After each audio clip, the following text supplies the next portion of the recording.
Thank you, and thank you very much for having me here.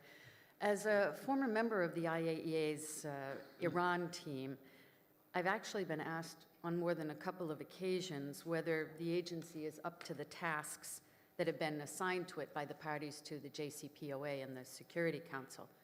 My short answer is yes, of course.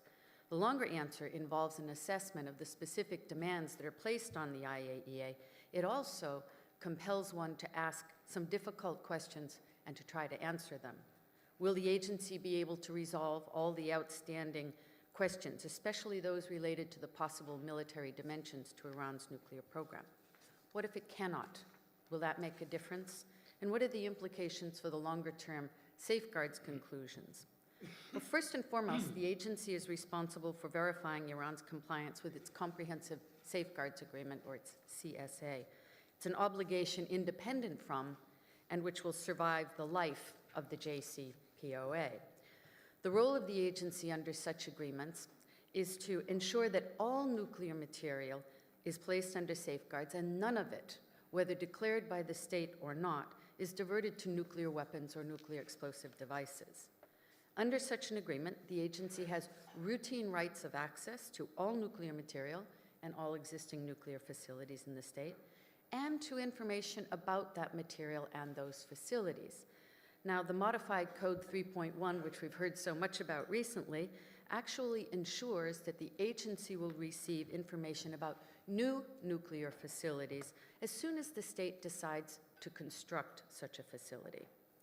An additional protocol provides the agency with even more information about a state's nuclear fuel cycle and much broader rights of access to verify that information.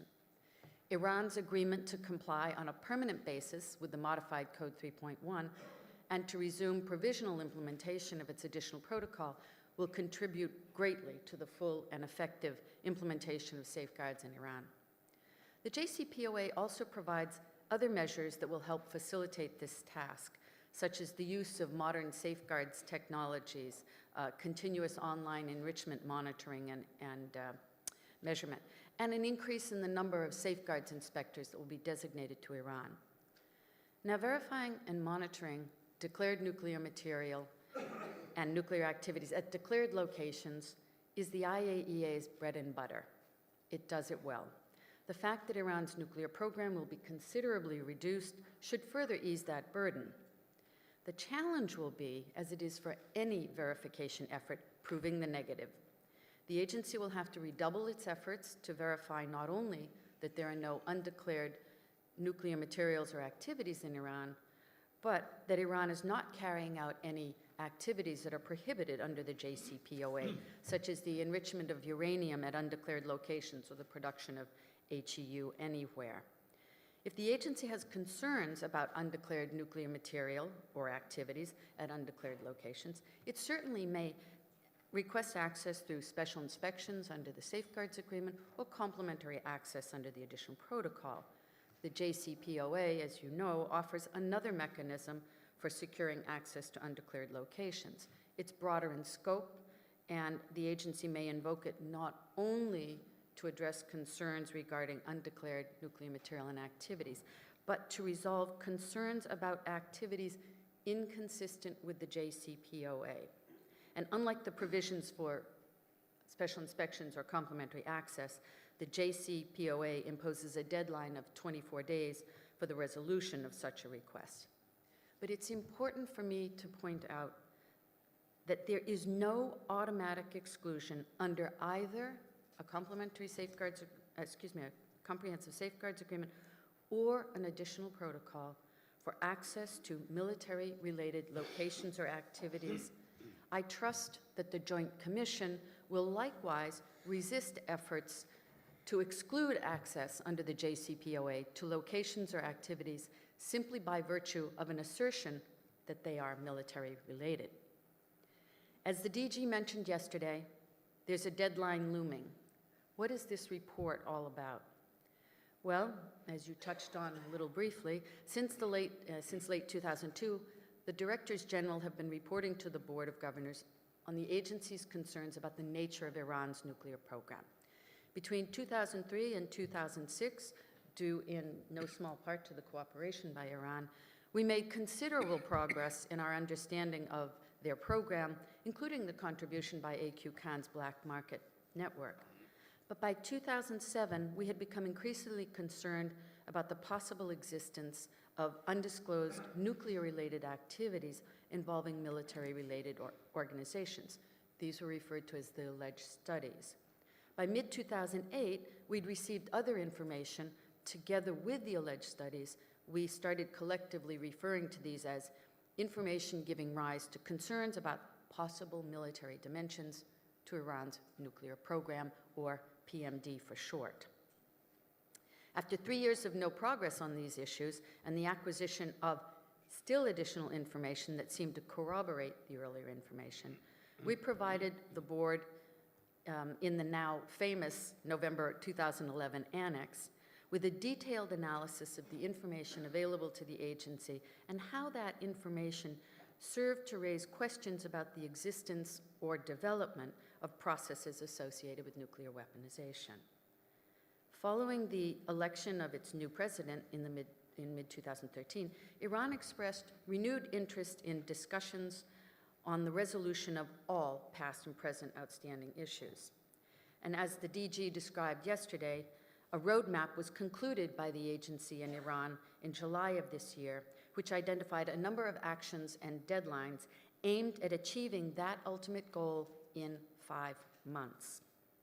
The JCPOA incorporates those deadlines and actions, adding yet another step.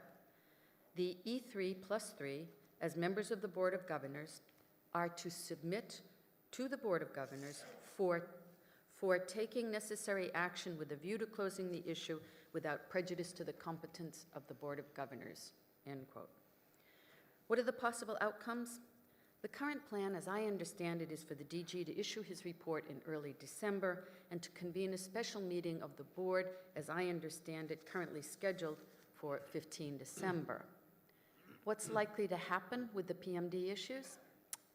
I'm a little pessimistic about the forthcomingness of Iran on these issues, given its long-standing assertion that the evidence is largely forged and fabricated. I'm also curious to see the impact of Rafsanjani's recent apparent admissions about some of Iran's past nuclear-related activities. But still, I remain doubtful that the agency will be provided with sufficient substantive information to resolve all of these issues. I think the most likely formulation could be along the lines that we used in 2007-2008, to the effect that the information provided by Iran is consistent or not inconsistent with the agency's findings or other information available to it. Perhaps some of these issues will actually be resolved. Maybe others will be described as no longer outstanding at this stage. But I don't believe the DG's report will signal an immediate return to routine safeguards, nor do I think that it's likely to trigger removal of the Iran file from the agenda of the board, simply assuming that the board's will have a continuing interest in oversight in light of the agency's obligation to report to the Council on the developments in Iran for some years to come. Now, what are the consequences for the JCPOA? I simply note that neither fulfillment of the roadmap nor resolution of all outstanding issues figure among the conditions set out in paragraph 5 of Resolution 2231 for sanctions relief under previous Security Council resolutions. So what are the consequences for future verification and the broader conclusion? As you know, the Security Council has asked the Director General to report to it as soon as the agency has drawn a broader conclusion for Iran.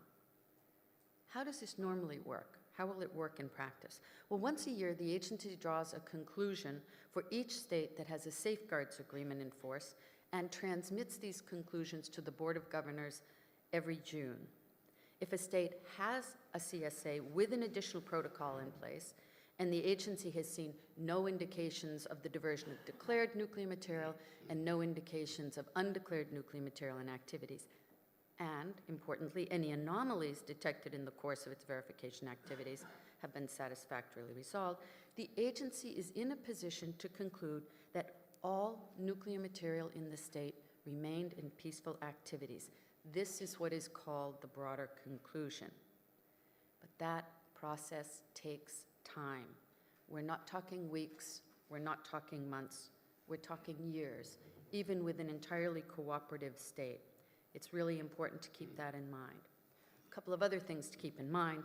The drawing of a broader conclusion does not close the file on a state or provide a standing, clean bill of health to any country. Each and every year, the agency must reevaluate the information available to it about that state and determine exactly what conclusions can be drawn. The drawing of a broader conclusion also does not mean that the agency will not address any other issues that give rise to doubts about the correctness or completeness of a state's declarations. That's just simply not how routine safeguards work. Discussions are already underway among the E3+3 elements on a draft board resolution is called for in the JCPOA. But regardless of the political conclusions that may be drawn from the DG's report, I think the board should confirm the agency's ongoing right to follow up on any new information that gives rise to concerns about the correctness and completeness of Iran's declarations.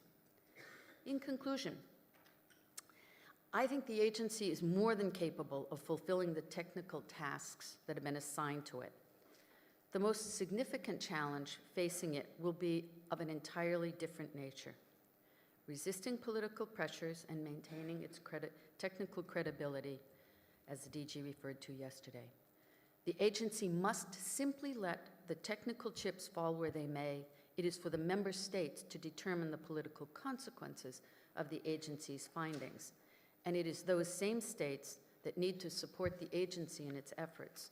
Pushing the agency in one direction or the other, whether in the drafting of the December 15 report or in the drawing of a broader conclusion, risks morphing the IAEA from a technically credible, independent verification body into a useless tool of shifting political winds. That would inure to no one's benefit. Where will you turn when you need a credible verification body if you throw the IAEA under the bus? The agency can't prevent breakout, cheating, or the development of a nuclear weapons program by Iran. That is not the agency's job, nor is it the agency's job to verify intentions. What its role is, however, is to detect any deviations by Iran from its safeguards and JCPOA obligations, and to deter such deviations through the risk of detection. Is the agency capable of doing that? Again, the answer is yes, with the right resources and the unified support of its member states.